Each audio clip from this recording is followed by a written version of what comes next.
So, last time, on Reserve Inspiration D&D, after a prank turned into a joyride, the extremely stoned Tita and Plunk attempted to guide the fighter pod back to the docking gear of their mothership, the Gun 792. Due to a slight miscalculation on Plunk's part, the pod slammed into the docking gear, crippling a good portion of it.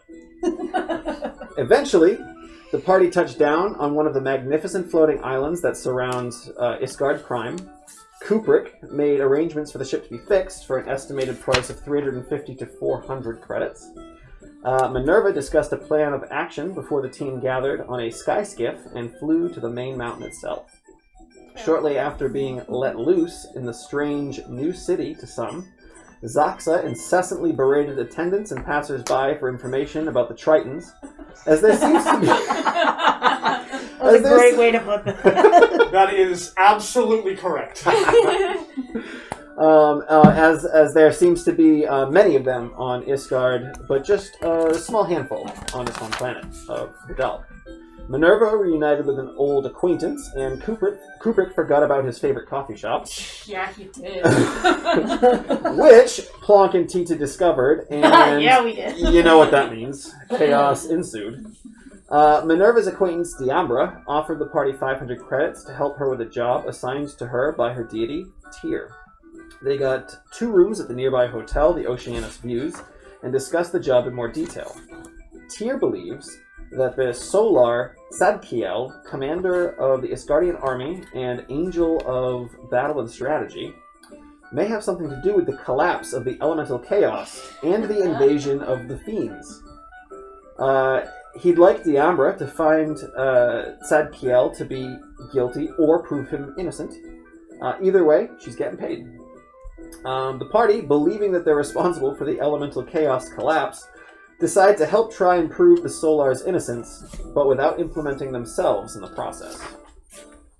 The party happened to arrive on Isgard on their 4th day of their 5-day week cycle, which is Zobendog, which is the last day of the work week and an evening of celebration and indulgence. The team makes their way to the Spirit Pits, where they witness an epic battle between a buff Asimar and a live Triton. Whiskey and other beverages are had while Tita restocked a bit out of his stash. Clubbing outfits were purchased, and the party made their way to Halos and Horns, the most popular club on Isgard Prime.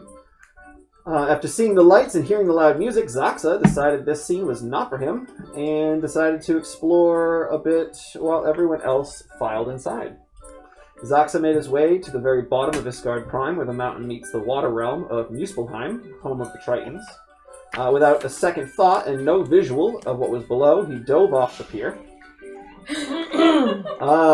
Meanwhile, at the club, more drinks are had. Plonk is stealing drinks left and right. Tita tries a new, fairly potent drug and begins to bounce around the club, joining everyone's dance groups.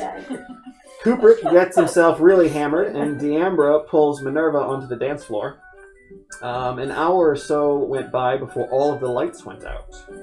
The music stopped, and the sound of shattering glass, clinking metal, and a spray of gas could be heard before all of the partygoers began to choke and fall to the ground, incapacitated and poisoned.